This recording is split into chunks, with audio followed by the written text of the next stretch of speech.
Hello YouTube, Chastek is back with another great tutorial, and today's tutorial is about how to change the default save location in Windows. So when you try to save files on a default, which location do you want to make your computer default?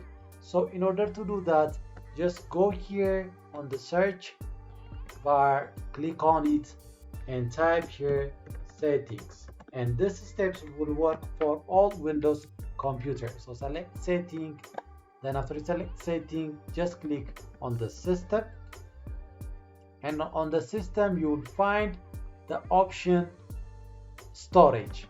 Here you find the storage, just click on the storage, and on the right side scroll down, and on the more storage setting you will find which is change where new content is saved. This one, change where new content is saved. So select this, and as you can see here, different options will available for if for example for documents, for apps, for music, as you can see here, for photos, for TV shows and offline maps. So the only thing that you will do is you just click this arrow.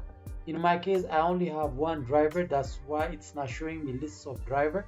If you have local disk C, local disk D, E, F, it will show you the lists here, and you can select them and can click apply. Then the default saving place or location will be changed. So this will be the method on how you can change the default save location on Windows computer. And if this video is helpful, please like, subscribe and share to your friends. Thank you for watching. Just